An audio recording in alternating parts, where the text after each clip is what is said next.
ما علمتنا وعلمنا ما ينفعنا وعلمنا ما جهلنا وذكرنا ما نسينا اللهم يسر ولا تعسر رب تمم بالخير اللهم افتح علينا فتوح العارفين وفقنا توفيق الصالحين اللهم لا سهل إلا ما جعلته سهلا وأنت تجعل الحزن إذا شئت سهلا.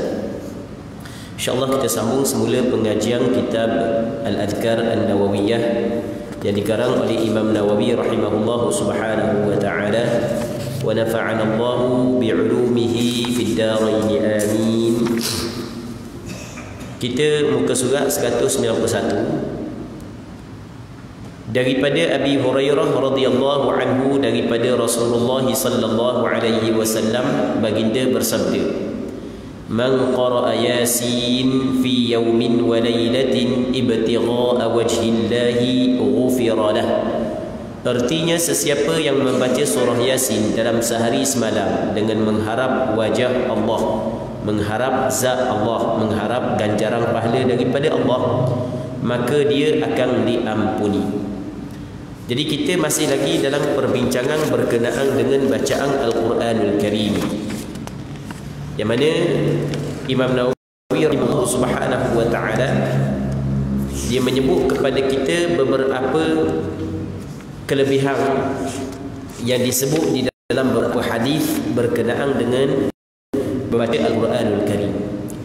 Cuma secara umumnya kita kena tahu bahawasanya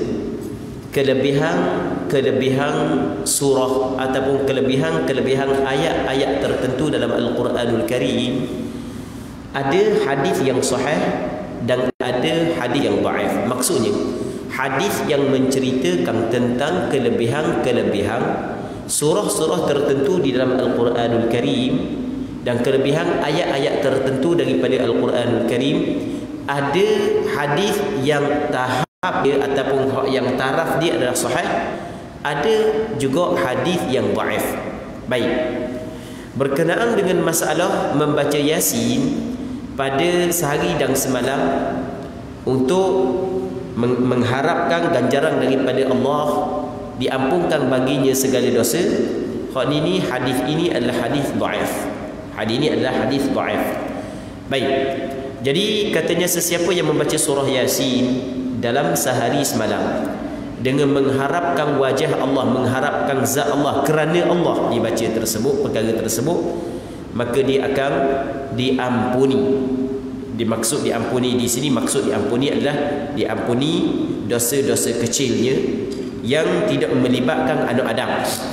Baik, dalam riwayat yang lain disebutkan man qara'a surat ad-dukhan fi lailah asbaha maghfuran lah.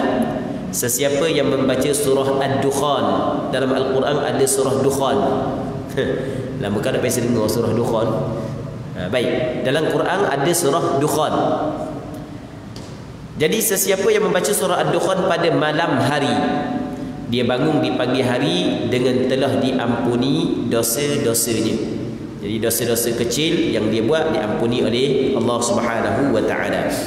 Dalam riwayat yang lain daripada Ibnu Mas'ud radhiyallahu anhu, aku mendengar Rasulullah sallallahu alaihi wasallam bersabda, Man qara'a suratal waqi'ati fi kulli lailatin lam tusibhu faqah. Artinya sesiapa yang membaca surah Al-Waqi'ah setiap malam, nescaya tidak akan ditimpa kemiskinan.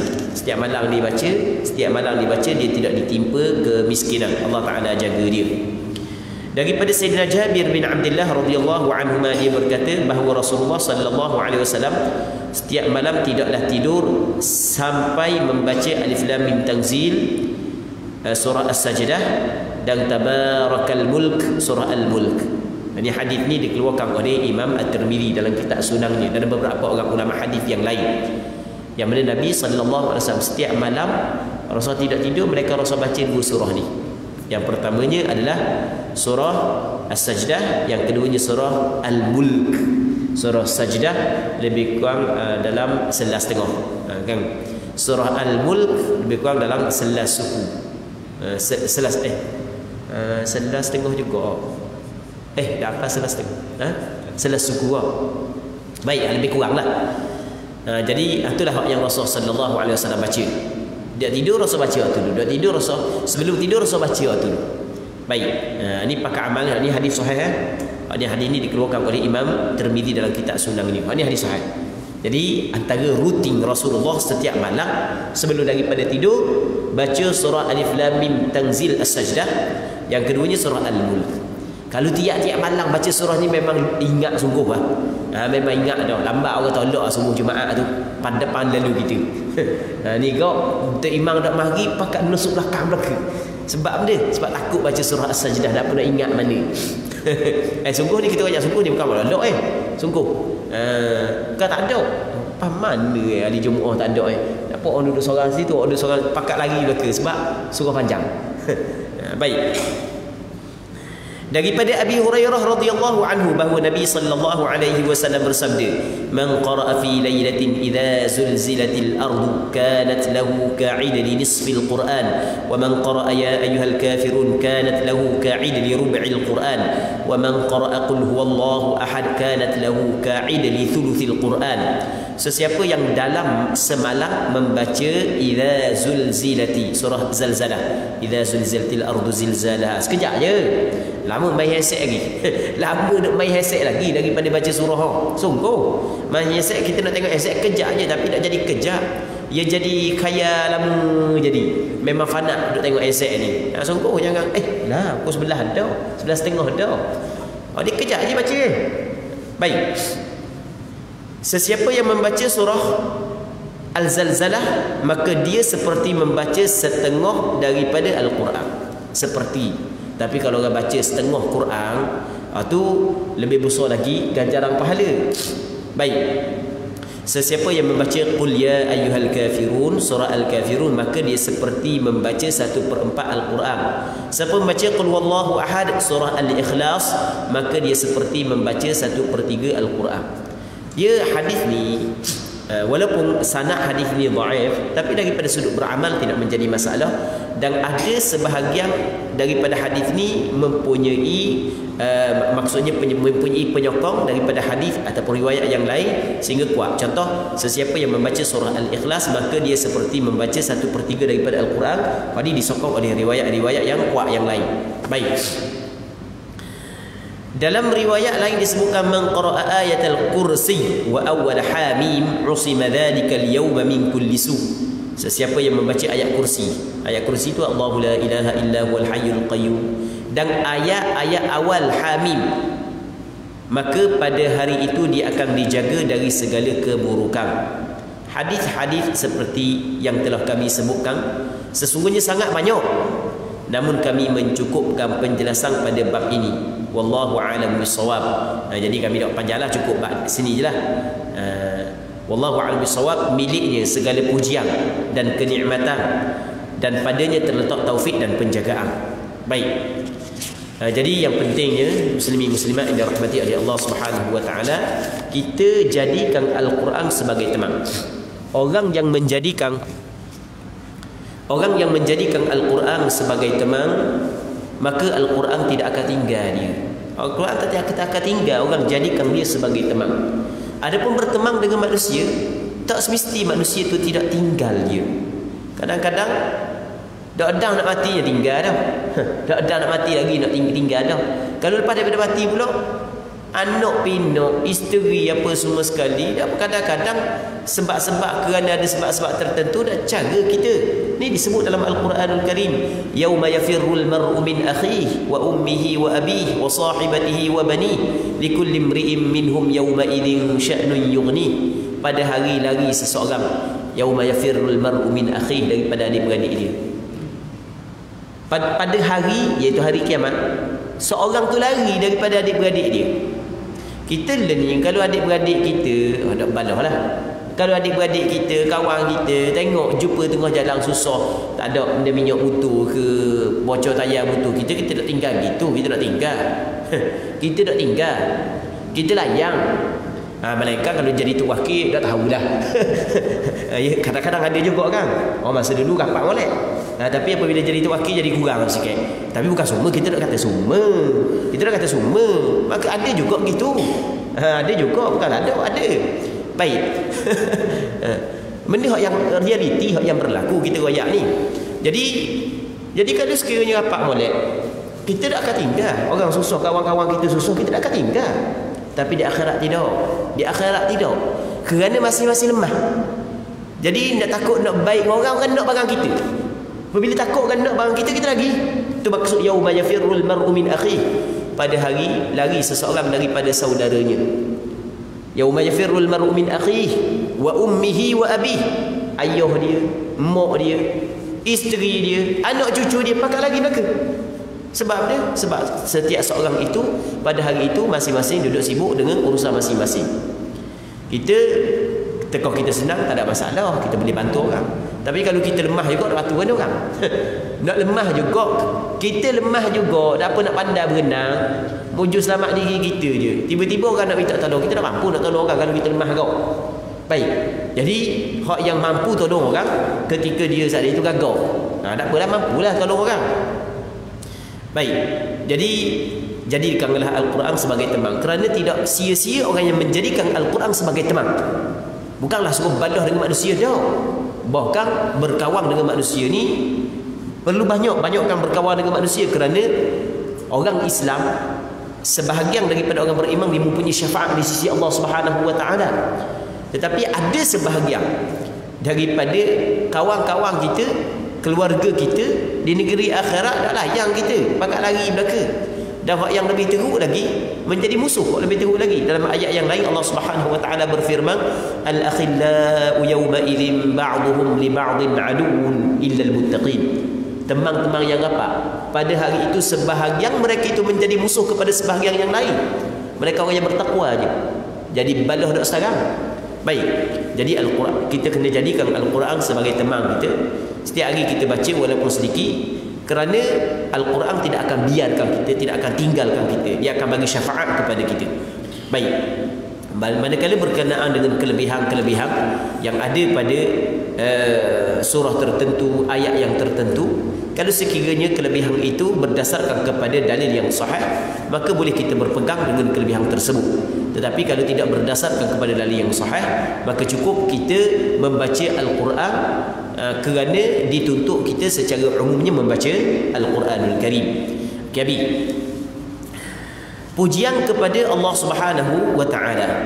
Allah Subhanahu wa taala berfirman yang bermaksud, katakanlah segala puji bagi Allah dan kesejahteraan atas hamba-hambanya yang dipilihnya. Surah An-Naml ayat 59. Okey, kita bab yang ke-6 daripada kitab Al-Azkar An-Nawawiyah adalah berkenaan dengan pujian kepada Allah. Puji Allah.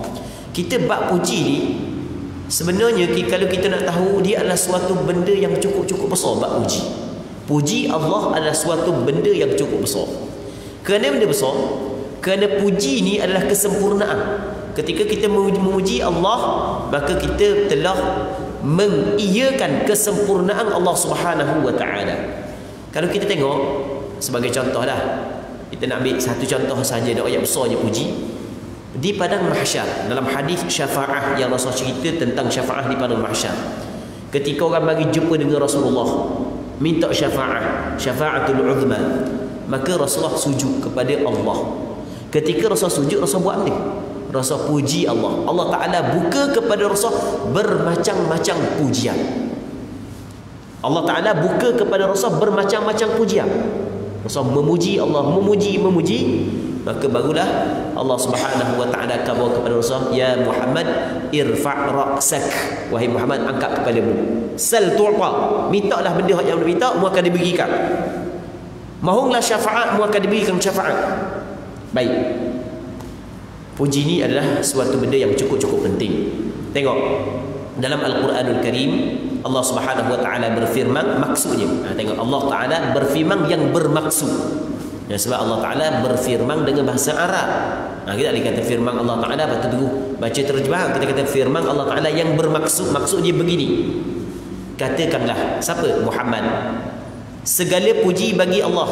Wa qulil hamdulillah, segala puji bagi Allah dan kesejahteraan atas hamba-hambanya yang dipilihnya. Baik. Jadi mengata gini, wahai Muhammad, segala puji bagi Allah dan kesejahteraan kepada hamba Allah Ta'ala yang Allah Ta'ala pilih. Siapa hamba Allah Ta'ala yang Allah Ta'ala pilih? Hamba Allah Ta'ala yang Allah Ta'ala pilih adalah hamba Allah Ta'ala yang Allah Ta'ala bagi kepada dia iman dan ma'rifah.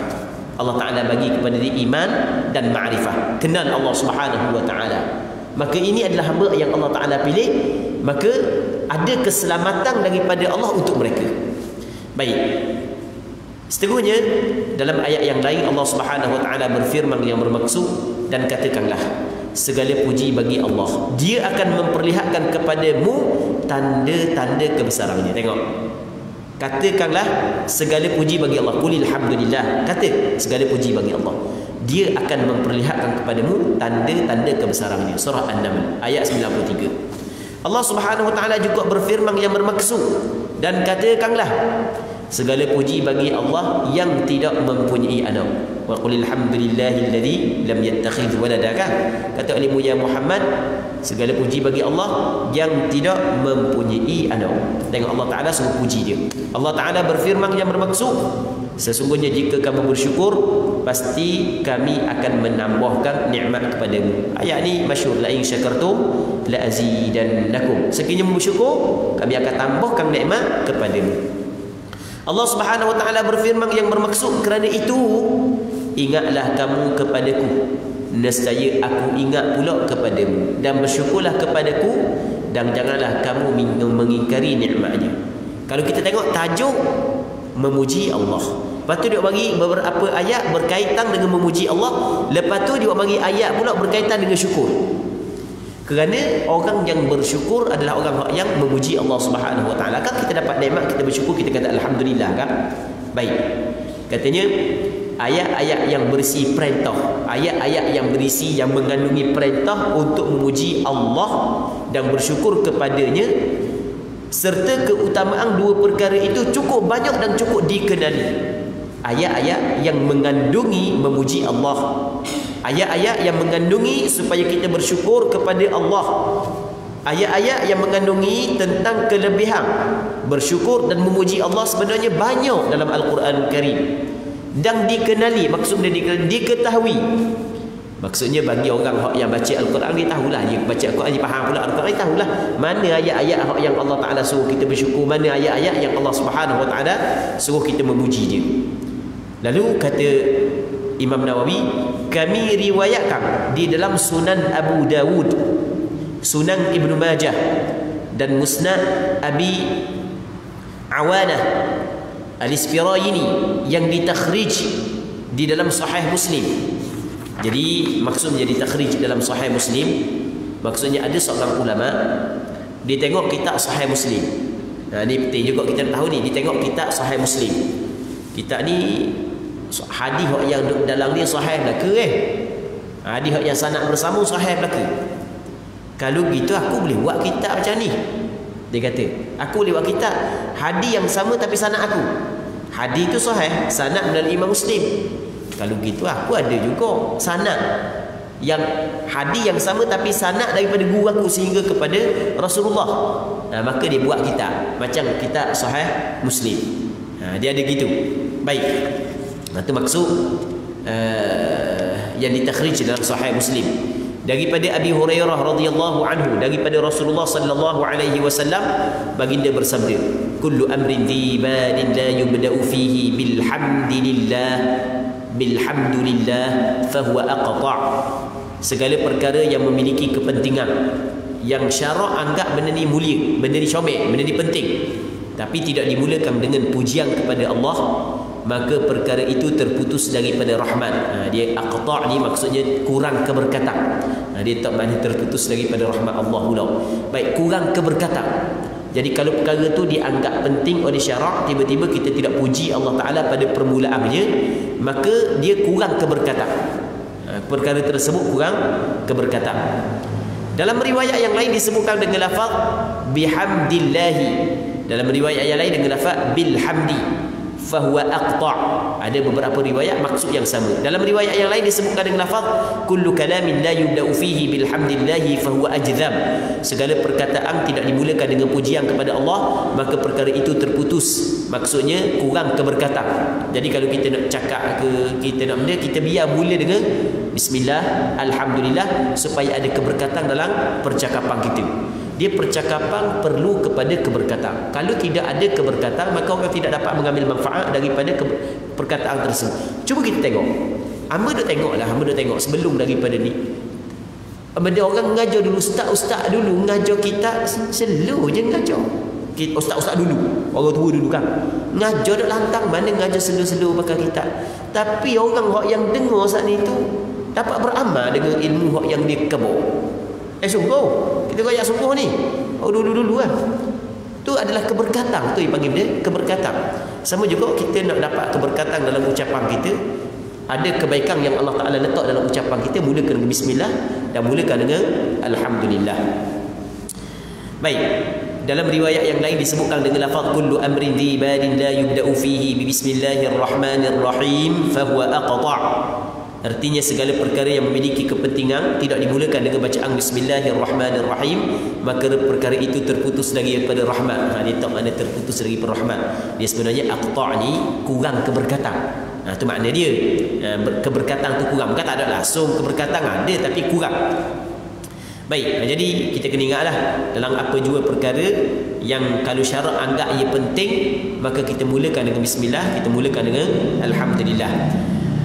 Lafaz-lafaz hadis ini semuanya terdapat dalam kitab Al-Arba'in karangan karya Al-Hafiz Abdul Qadir Ar-Rahawi. Jadi Imam Nawawi dia sebut hadis-hadis itu, dia kata sebenarnya aku riwayat dalam kitab Al-Arba'in karangan Imam Al-Hafiz Abdul Qadir. Hadis ini hadis hasan, namun ada sebagian ulama menilai hadis ini hadis dhaif. Imam Nawawi ada sebagian ulama yang lain menilai hadis ini sebagai hadis hasan kerana melihat kepada beberapa jalur sanadnya. Diriwayatkan secara mausul, bersambung seperti yang kami paparkan di atas, dan juga diriwayatkan secara mursal, terputus sanad. Jadi ada riwayat secara bersambung, ada diriwayat secara terputus sanad. Kalau riwayat secara terputus sanad, maka hukum dia dhaif. Riwayat mausul bersanad baik. Apabila satu hadis diriwayatkan secara mausul dan mursal. Kalau satu hadis ada riwayat secara bersambung sanad, ada riwayat secara terputus sanad, maka yang dijadikan sebagai sandaran adalah riwayat mausul menurut pandangan kebanyakan ulama kerana lebih dipercayai. Okey, gini cerita dia. Di perbahasan ilmu mustalah hadis. Perbahasan ilmu mustalah hadis. Kita dalam pengajian ilmu hadis, kita belajar hadis. Kita belajar hadis, ada belajar hadis dirayah, ada belajar hadis riwayah. Dalam pengajian ilmu hadis ni kita ada pelajaran ilmu usul hadis, ilmu mustalah hadis. Ada kita belajar ilmu rijal hadis, ada ilmu jarah wa ta'dil. Ni ilmu-ilmu yang berkait dengan ilmu hadis. Dan hak yang kita sebut saat itu adalah suatu ilmu. Jadi orang yang nak belajar, kalau orang tu belajar, contoh kita dia belajar kitab Sahih Bukhari saja, Sahih Muslim saja sebagai contoh, maka sebenarnya masih lagi belum lengkap. Melainkan dia kena belajar pula tentang beberapa ilmu yang berkait dengan ilmu hadis itu sendiri, termasuklah ilmu mustalah hadis. Okey, kita gini, ambil kamu secara ringkaslah sebab disebut ilmu mustalah hadis. Kita tidak boleh kita nak kata hadis itu sahih melainkan cukup 5 syarat. Mesti kena cukup 5 syarat. Salah satu daripada 5 syarat mesti kena bersambung sanad. Sanad dia bersambung. Maksudnya Imam Bukhari ketika dia kata hadis ni hadis Rasulullah, mesti dia kena cover, dia ambil daripada siapa? Guru dia ambil daripada siapa? Guru dia ambil daripada siapa? Ambil daripada siapa? Ambil daripada siapa? Sampai kepada sahabat, sampai kepada Rasulullah. Mesti dia kena cover gitu. Kalau dia ambil daripada guru dia, tapi guru dia ambil daripada orang tu, guru dia tak jumpa dengan orang tu, maka tu dipanggil terputus sanad. Hadis yang sanad terputus hadis dhaif. Hadis yang sanad bersambung, hadis nak sahih ni mesti kena sanad dia bersambung. Patut ada lagi syarat-syarat yang lain. Ada syarat-syarat yang lain. Baik. Kita ada hadis sanad bersambung dan ada hadis sanad terputus. Terputus ni tidak bersambung. Maksud hadis mursal di sini adalah hadis yang sanad dia terputus. Okey. Cuma kadang-kadang satu hadis. Nah, ni dah apalah kita cerita sikit dari cerita dari sini kan. Bercerita kekah je ni. Kadang-kadang satu hadis ada beberapa jalur sanad. Maksud dia beberapa jalur sanad. Okey, sebagai contoh. Kita berguru dengan ramai tok guru. Kita berguru dengan ramai tok guru. Tok guru ni kita belajar hadis dengan dia, dia ambil daripada guru dia ambil daripada guru dia ambil daripada guru dia, sampai kepada sahabat, sampai kepada Rasulullah. Mengikut jalur sanad dia sambung. Tapi melalui guru ni ada terputus. Kalau mengikut jalur sanad guru A bersambung, jalur sanad guru B terputus. Boleh faham kan? Baik, sekarang ni kita nak pakai hak mana? Kalau mengikut jalur sanad hak yang terputus dhaif. Mengikut jalur sanad yang bersambung boleh masih lagi. Kalau cukup syarat-syarat yang lain, maka hadis itu dikirakan hadis sahih. Kalau cukup syarat yang lain lah, ada syarat-syarat lain lagi. Baik. Okey, masalah bersambung dengan terputus sanad. Ada jalur sanad bersambung, ada jalur sanad terputus. Kita nak pakai hak mana? Kata Imam Nawawi, menurut pandangan majoriti ulama, ketika ada jalur sanad bersambung, ketika ada jalur sanad terputus, maka hak yang diterimanya adalah jalur sanad yang bersambung. Kerana benda? Kerana kita ada istilah. Ini istilah lah. Ini istilah orang belajar ilmu hadis dipanggil ziyadatus thiqati maqbulah. Penambahan yang dilakukan oleh perawi yang thiqah diterima. Jadi kita tengok hak yang bersambung saat itu perawi itu thiqah tak? Okey, kita kata hak ni tak bersambung, tapi hak ni dia bersambung. Sambung dia ambil daripada orang ni, ambil daripada orang ni. Jadi maksudnya dia buat penambahan. Hak ni tak ada, hak ni ada. Jadi hak yang kata ada saat itu kita tengok dia thiqah tak, boleh dipercayai tak? Kalau boleh dipercayai, maka tu dipanggil ziyadatus thiqah, maka hukum dia adalah boleh diterima. Sebab itulah mengikut pandangan kebanyakan ulama, apabila ada sanad bersambung, ada sanad yang tidak bersambung, maka dikirakan bersambung. Itu maksud dia hadis tersebut. Itu cara rekah lah.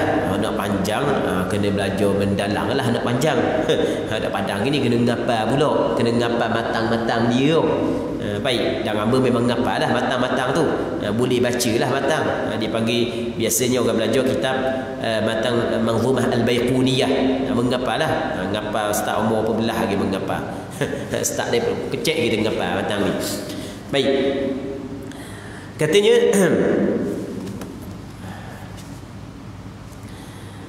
hadis ini makbul menurut kebanyakan ulama. Erti lafaz mana lagi? Apabila satu hadis diriwayatkan secara mausul bersambung dan mursal terputus sanad, maka yang dijadikan sebagai sandaran adalah riwayat mausul, hak yang bersambung sanad menurut pandangan kebanyakan ulama, kerana lebih dipercayai. Hadis ini makbul menurut kebanyakan ulama. Tak apalah diterjemah gitu. Dia sebenarnya kena kata gini, kerana penambahan yang dilakukan oleh perawi yang thiqah boleh diterima. Itu dipanggil ziyadatul thiqah maqbulah. Okey, tak apa. Erti lafaz zibalin. Kita kalau kita tengok dalam hadis tu ada kullu amrin zibalin. Apa makna zibal? Iaitu adalah satu perkara penting. Erti lafaz aqta adalah kurang berkat. Ni baru tu. Dia temu anu atas ni bahang benda terputus daripada rahmat Allah Taala tu. Allah padang terputus daripada rahmat Allah ni pagok bukan benda kecil, benda besar. Terputus daripada rahmat Allah. Ni baru tu. Kurang keberkatan. Yang demikian pula erti ajzam.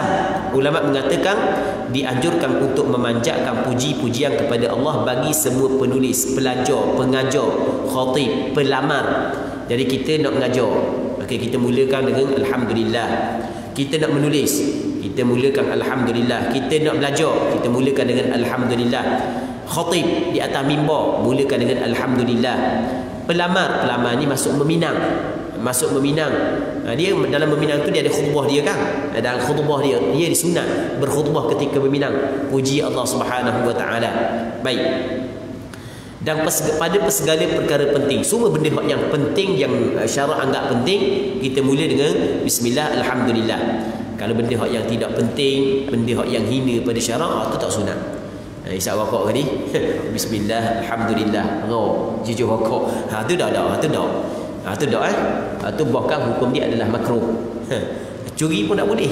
Bahkan baca bismillah, curi ataupun buat benda yang haram, hukum dia adalah haram.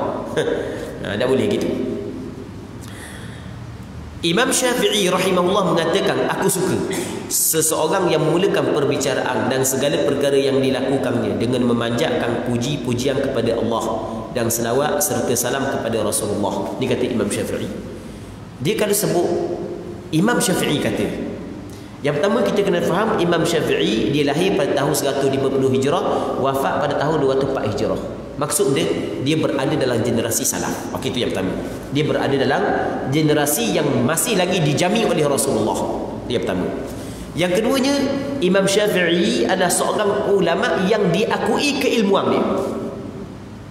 Seorang ulama yang diakui keilmuan dia. Ada juga ulama diakui keilmuan dia oleh anak-anak murid dia, tetapi orang lain mempertikaikan keilmuan dia. Okey, boleh faham tak? Okey, kita buat contoh dah.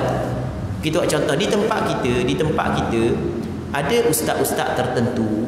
Memang ada sebahagian daripada masyarakat angkat dia. Tapi dalam masa yang sama ada ustaz-ustaz lain mempertikaikan keilmuan dia. Tanpa hamba perlu sebut nama, hamba tak nak contoh sahaja. Okey, boleh faham?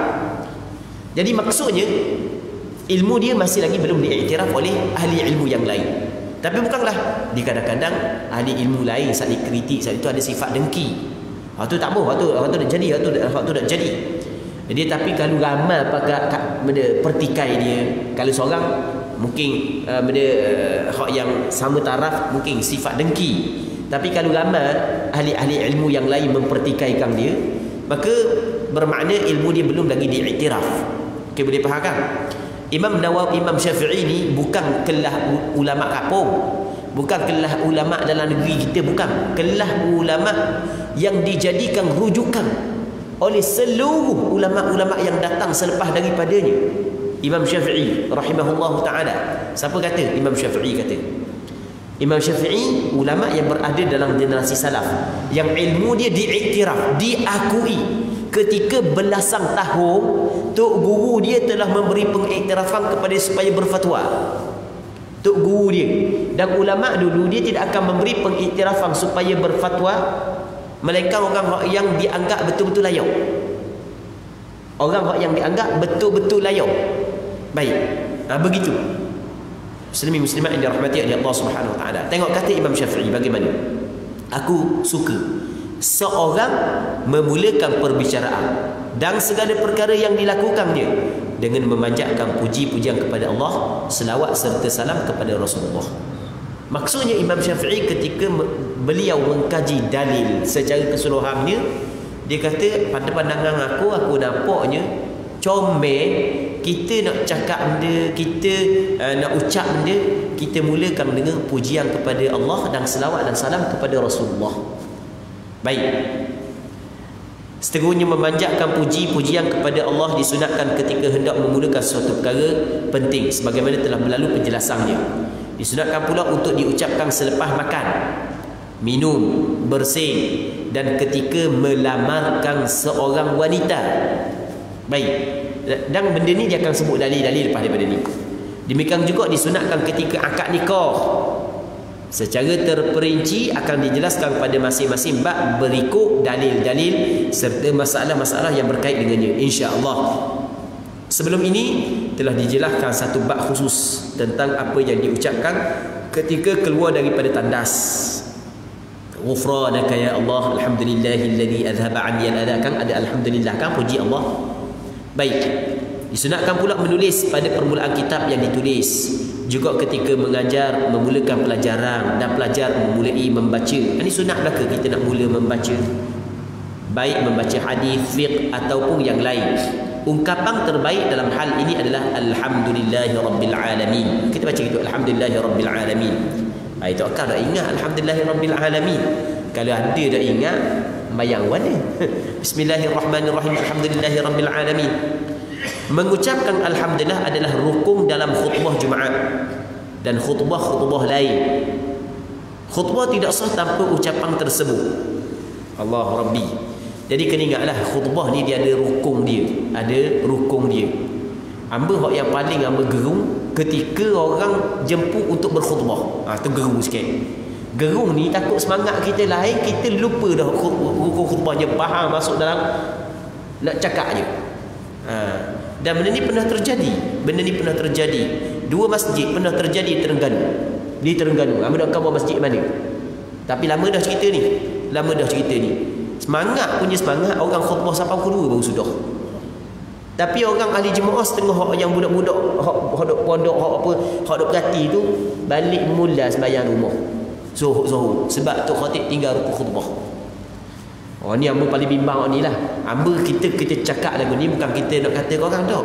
Tidak ada seorang pun yang sengaja untuk tinggal. Kadang-kadang kita terlupa. Kita terlupa depa sama. Alah padang kata.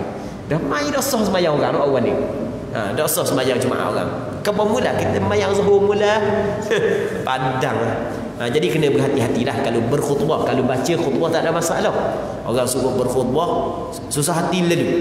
Baik. Baik, katanya seterusnya kata dia lagi, khutbah tidak sah tanpa ucapan tersebut. Minimum mengucapkan alhamdulillah, sekurang-kurangnya kita ucap alhamdulillah. Namun lebih baik lagi jika ditambah dengan pujian-pujian lain. Penjelasannya secara terperinci sudah dikenali dalam kitab-kitab fiqh. Belajar kitab fiqh pula nak tahu benda yang terperinci. Ucapan ini syaratnya harus diucapkan dengan bahasa Arab. Kalau kita dalam khutbah kita kena ucap dengan bahasa Arab alhamdulillah. Disunatkan untuk menutup doa dengan bacaan alhamdulillahirabbil alamin. Yang demikian pula etika memulainya. Allah Subhanahu wa taala berfirman yang bermaksud doa penutup doa mereka ialah alhamdulillahirabbil alamin dalam surah Yunus ayat 10. Baik. Jadi kita baca doa, penghujung doa kita tutup dengan alhamdulillah. Mula dengan alhamdulillah, tutup dengan alhamdulillah. Kerana benda sunat, kerana dalam Al-Quran ada ayat wa akhiru da'wahum alhamdulillahirabbil alamin. Penghujung doa mereka itu penghuni syurga adalah akhir doa mereka itu adalah alhamdulillahirabbil alamin. Maka sunatlah kita setiap kali kita berdoa penghujungnya kita sudah dengan alhamdulillahirabbil alamin. Adab memulakan doa dengan membaca alhamdulillah akan datang dalilnya daripada hadis sahih dalam bahagian selawat kepada Rasulullah. Dia kata adab memulakan doa dengan baca alhamdulillah akan datang dalilnya daripada hadis sahih dalam bahagian selawat kepada Rasulullah. Dia doa ni ada adab dia. Doa ada adab dia. Antara adab dia adalah kita mulakan dengan puji Allah. Puji Allah Ta'ala dulu. Baik. Seterusnya disunatkan mengucap alhamdulillah ketika mendapat nikmat atau dicegah daripada sesuatu yang tidak disukai. Dapat nikmat ucap alhamdulillah. Tertolak bala ucap alhamdulillah. Baik dia dapati untuk dirinya sendiri, temannya atau kaum muslimin secara umumnya. Kalau kita dengar kawan kita dapat nikmat, alhamdulillah. Kita dengar kawan kita terselamat daripada ujian, sakit, bala dan seumpamanya, kita ucap alhamdulillah. Ni sunat belaka kan? Ni sunat belaka. Allah banyak rupanya amalan banyak sangat amalan. Oh banyak. Memang semua banyaklah. Banyak. Baik. Kami riwayatkan dalam Sahih Muslim daripada Abi Hurairah bahawa pada malam Isra kepada Nabi sallallahu alaihi wasallam dipersembahkan 2 biji cawang berisi khamar dan susu khamar niaga. Pada malam Isra dan Mi'raj diberikan kepada Rasulullah secawang sebekas susu dan sebekas arak. Maka baginda melihat kedua cawang tersebut kemudian mengambil susu.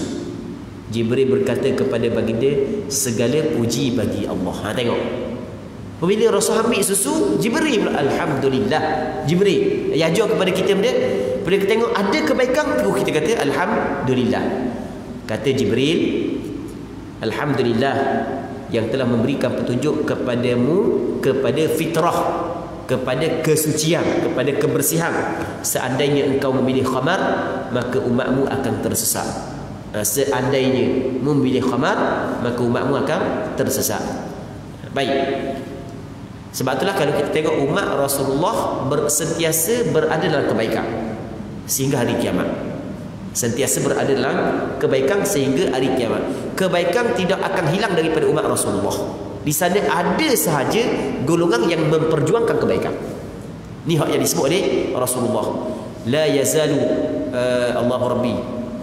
Lafaz hadis mari maksudnya adalah sentiasalah di sana ada kumpulan yang akan berada di atas kebenaran. Sedikit pun tidak memberi mudarat kepada mereka itu oleh orang lain yang menolak mereka. Tetap ada golongan hak yang mempertahankan kebenaran sehingga datanglah hari kiamat. Baik. Seterusnya katanya kami riwayatkan dalam kitab At-Tirmizi dan selainnya. Imam At-Tirmidzi adalah seorang ulama hadis yang terkenal. Nama kitab dia adalah Sunan At-Tirmidzi. Nama dia bukan Tirmidzi, kita pernah sebut sebelum ni. Nama dia adalah Abu Isa Muhammad bin Isa bin Sawrah At-Tirmidzi. Nama dia Abu Isa, bapa kepada Isa Muhammad bin Isa bin Sawrah At-Tirmidzi. Dan selain daripada Imam Tirmidzi, daripada Abu Musa Al-Asy'ari. Ini dipendek, dipotong sanak dah ni. Imam Tirmidzi dia ambil daripada guru dia, ambil daripada guru dia, ambil daripada guru dia, ambil daripada guru dia, ambil daripada guru dia, sampai kepada Abu Musa Al-Asy'ari, seorang sahabat Rasulullah, bahawa Rasulullah sallallahu alaihi wasallam bersabda, "Idza mata waladul 'abdi, qala Allah Ta'ala li malaikatihi, qabadtum walada 'abdi?" فيقولون نعم فيقول قبضتم ثمرة فؤاده فيقولون نعم فيقول فماذا قال عبدي فيقولون حمدك واسترجع فيقول الله تعالى ابنوا لعبدي بيتا في الجنة وسموه بيت الحمد. Maksud dia boleh? Okey, cuba kita tengok maksud dia. Apabila putera seorang hamba meninggal dunia, maksudnya seorang hamba saat itu anak dia meninggal dunia. Dia ada kala kita masa kita hidup tak ada seorang anak kita mati. Dan ada orang diuji dengan kematian anak. Umur ayah panjang lagi umur, anak mati dah. Kadang-kadang anak dah damsa mati dah. Kadang-kadang baru tubik 2-3 bulan mati dah. Kadang-kadang dewasa mati dah. Baik. Terik ini ramai pula orang mati ngejut terik ini. Hamba 2-3 orang kawan hamba benda sama mati. Duk semata biru muka mati, duk semata biru muka mati. 2-3 orang sama, muda-muda lagi. Baik. Allah Rabbi. Hak terbaru tu hamba pergi Malang, pergi kuliah Malang. Kuliah Malang di Paka. Kuliah Malang di Paka. Lepas tu ustaz tolong buat tali sikit. Sebab sekian-sekian mati. Hak mana? Hak tu la ilaha illallah, mati dak setara. Dah mati sebab benda. Dah ngejut mati, biru muka. Allah Rabbi. Jadi kita nak cerita betul. Baik, ada kali orang mati muda. Jadi apabila dia mati, mak dia, ayah dia, jadi kehilanganlah seorang anak. Jadi apabila kehilangan seorang anak, apabila seorang saat itu mati anak dia, maka Allah Ta'ala berfirman kepada malaikatnya. Allah Ta'ala kabur kepada malaikat, "Wahai, kamu telah mencabut nyawa putera hamba-Ku, kamu telah mencabut, mengambil nyawa anak kepada hamba-Ku ke?" Allah Ta'ala tanya kepada para malaikat. Kerana di sana Allah Ta'ala menghantar malaikat yang mencabut nyawa anak Adam, Malakul Maut. Bersama dengan dia ada pembantu-pembantu dia. Jadi Allah Ta'ala tanya, "Mencabut nyawa anak kepada hamba-Ku ke?" Maka malaikat menjawab, "Ya, aku cabut." Padahal Allah Ta'ala tahu dah. Cuma Allah Ta'ala kabur lagi perbualan Allah Ta'ala dengan malaikat untuk menzahirkan kepada hamba dia ganjaran yang besar yang akan diberikan kepada hamba dia. Baik, tengok. Benar. Allah Subhanahu Wa Ta'ala berfirman, "Kamu telah mengambil buah hatinya ke?" Saat ni tanya dah. Tanya pula, mengambil buah hati dia. Mereka menjawab, "Benar." Allah Ta'ala berfirman, "Apa yang diucap oleh hamba-Ku itu?" Ketika mengambil buah hati dia, anak kesayangan dia, dia kata benda keluar daripada mulut dia. Kalau nolong, duk tepik, nangis, "Apa Allah Ta'ala ambil anak aku?" Okey, itu tak ada pahala. Itu tidak ada pahala kerana tidak ada sabar ketika datangnya musibah. Dia orang yang nak dapat pahala di atas musibah, mesti dia kena sabar. Sabar tu pada permulaan, bukan lama dah. Lama dah 3 hari sabar. Hari pertama, hari kedua tu nolong sampai ke nampak aurat guli mati. Dok terpakai tudung kalau orang perang. Tu dak jadi dah. Dia mula-mula. Hak ni bukan setakat sabar, bukan setakat sabar. Cuba tengok, bukan setakat sabar. Apakah dia memuji Allah? Tengok, bukan setakat sabar. Tengok. Dia kata mana? Apakah yang diucapkan oleh hamba-Ku itu? Mereka menjawab, mengucapkan Alhamdulillah dan Inna lillahi wa inna ilaihi raji'un. Allah. Oh, dia payuh nak sampai tahap ni. Alhamdulillah, Inna lillahi wa inna ilaihi raji'un. Dia payuh. Hak ni payuh. Melainkan kalau orang tu memang nak bini seorang lagi, tiba-tiba bini dia mati. Mungkin ya. Bini dak wi, tiba-tiba mati. Dia nak bini seorang lagi. Hak tu mungkin ya. Mungkin Alhamdulillah boleh nikah seorang. Mungkin gitu.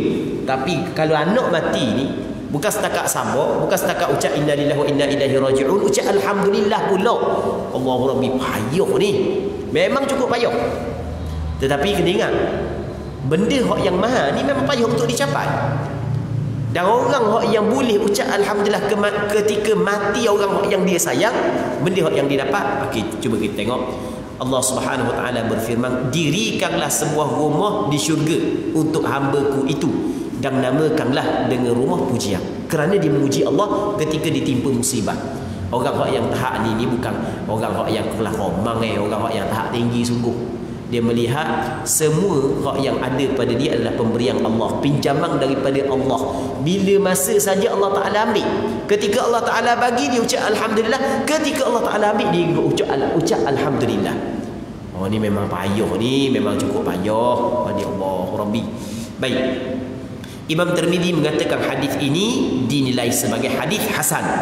Hadis hasan adalah hadis yang martabat dia rendah daripada hadis sahih, tapi tinggi daripada hadis dhaif. Masih lagi boleh diterima hadis ini. Baik, ni di antara nikmat. Memang kita tengok ujian, tapi sebenarnya di sebalik ujian itu ada nikmat. Ni di antara nikmat yang Allah Taala bagi kepada sebahagian daripada kalangan kita, yang ketika hidup dia kehilangan anak yang disayangi. Ketika hidup kehilangan anak yang disayangi, maka dia pun ucap inna lillahi wa inna ilaihi raji'un, alhamdulillah. Kalau dia ucap lagu tu dengan hati penuh redha apa hak yang Allah Taala buat kepada dia, maka dapat ganjaran pahala yang besar, sehingga Allah Taala memerintahkan kepada mereka supaya membina satu rumah untuk dia dalam syurga. Baik, katanya hadis tentang keutamaan ni maksudnya kelebihan bertahmid, mengucap alhamdulillah sangat banyak. Di awal kitab ini juga disebutkan beberapa hadis sahih akan keutamaan tasbih, kelebihan bertasbih, tahmid dan lain-lain. Tapi dah ingat dah, lama dah. Kita dah cerita panjang lebar sebelum daripada ni hadis-hadis yang membicarakan kelebihan subhanallah, alhamdulillah, Allahu akbar. Tapi dah ingat dah. Sungguh berasa kalau kita tengah rasa seorang nak jawab dah ingat dah, lama dah. Ngamba-ngamba pun dah ingat. Okey, habis. Para rakan kami, maksudnya para rakan kami ni ulama-ulama bermazhab Imam Syafi'i, bermazhab dengan mazhab Imam Syafi'i dari Khurasan, mengatakan apabila seorang bersumpah akan bertahmid dengan sempurna, maka cara menunaikannya adalah dengan mengucapkan alhamdulillahi hamdan yuwafi ni'amahu wa yukafi'u mazidah. Kita apabila kita bersumpah, maka dituntut kepada kita menyempurnakan sumpah kita.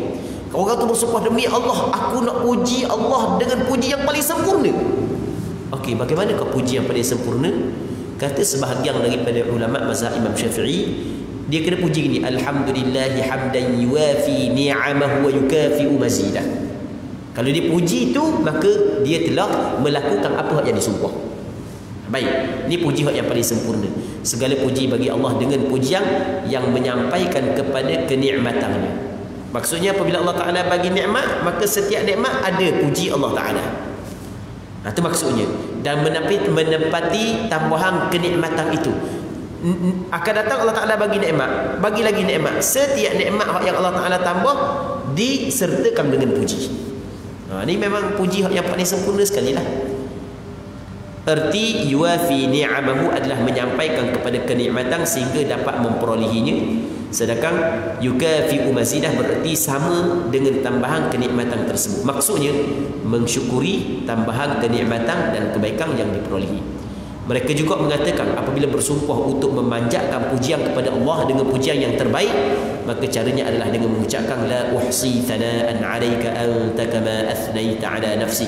Kalau dia bersumpah, demi Allah aku nak puji Allah dengan pujian yang terbaik. Okey, dia pujian banyak, pujian yang paling baik sekali.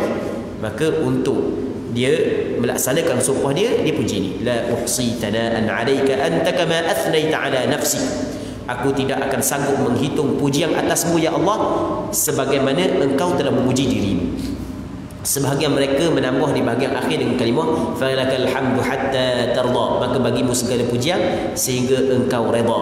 Abu Sa'id Al-Mutawalli, seorang ulama besar dalam mazhab Imam Syafi'i, menggambarkan masalah ini dengan mengatakan dia bersumpah untuk memanjatkan pujian kepada Allah dengan pujian yang paling mulia dan paling agung. Sebahagian mereka menambahkan di awal zikir ucapan subhanak. Jadi kalau dia bersumpah untuk memuji Allah Ta'ala dengan pujian yang paling mulia, pujian yang paling agung, memadai dah dengan ucap pujian yang kita baca tadi. Baik. Daripada Abu Nasr An-Nammar, daripada Muhammad bin Nadhr rahimahullah, dia berkata bahawa Adam radhiyallahu anhu berdoa, ya Allah, engkau menyibukkan aku dengan mencari nafkah, oleh kerana itu ajarkan kepadaku sesuatu yang menjadi sumber segala bentuk tasbih dan tahmid. Allah Ta'ala telah mewahyukan kepada Adam seperti berikut, ya Adam, idza asbahta faqul thalatha wa idza amsayta faqul thalatha alhamdulillahi rabbil alamin hamdan yuwafi ni'amahu wa yukafi'u mazidah fadhalika majami'ul hamdi wat tasbih. Wahai Adam, pada pagi hari ucapkanlah 3 kali dan pada petang hari ucapkanlah 3 kali alhamdulillahi rabbil alamin hamdan yuwafi ni'amahu yukafi'u mazidah. Segala puji bagi Tuhan semesta alam dengan pujian yang menyampaikan kepada kenikmatannya dan menepati tambahan kenikmatan itu. Itulah sumber daripada segala tahmid dan tasbih. Wallahu a'lam. Cuma hadis tadi itu adalah hadis yang dhaif. Muslimin muslimat yang dirahmati oleh Allah Subhanahu wa taala. Seterusnya selawat kepada Rasulullah sallallahu alaihi wasallam. Allah Subhanahu wa taala berfirman yang bermaksud, sesungguhnya Allah Taala dan para malaikatnya berselawat untuk Nabi. Wahai orang-orang yang beriman, berselawatlah kamu untuk Nabi dan ucapkanlah salam penghormatan kepadanya. Andai kata tidak ada suatu hadis pun yang menceritakan tentang kelebihan selawat dan salam kepada Rasulullah, maka sudah mencukupi ayat ini menunjuk bahawa begitu lebihnya berselawat dan salam kepada Rasulullah. Cuba kita tengok dalam Al-Quran, Allah Taala berfirman, innallaha wa malaikatahu yusalluna 'alan nabi. Sesungguhnya Allah dan para malaikatnya berselawat kepada para nabi. Allah berselawat kepada para nabi. Para malaikat berselawat kepada para nabi. Benda yang cukup mulia. Allah Ta'ala sendiri berselawat kepada nabi. Malaikat berselawat kepada nabi.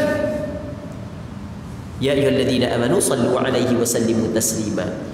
Kalau nak mencapai kedudukan yang tinggi di sisi Allah, sebagaimana para malaikat mencapai kedudukan yang tinggi, maka perbanyakkanlah berselawat kepada Nabi sallallahu alaihi wasallam.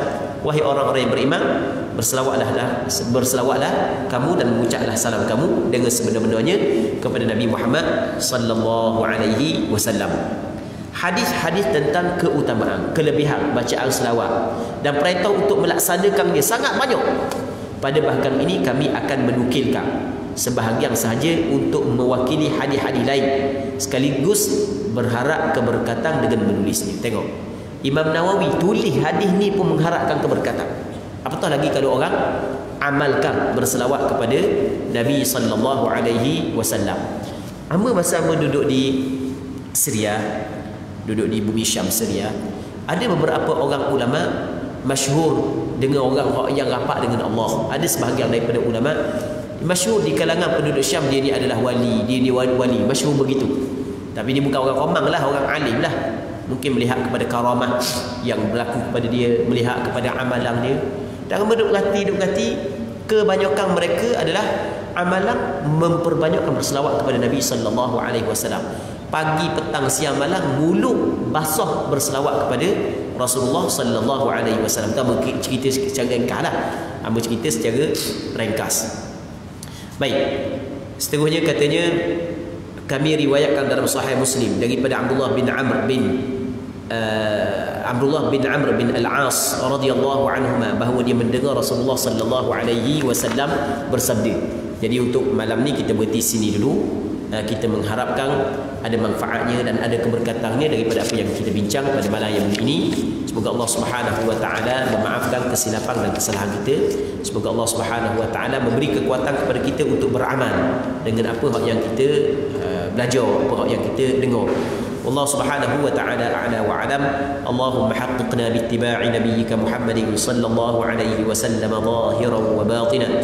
Allahumma ij'alna mimman yastami'una al-qawla fayattabi'una ahsanah. Wa sallallahu wa sallim wa barik ala sayyidina Muhammad wa ala alihi wa sahbihi ajma'in. Walhamdulillahi rabbil alamin.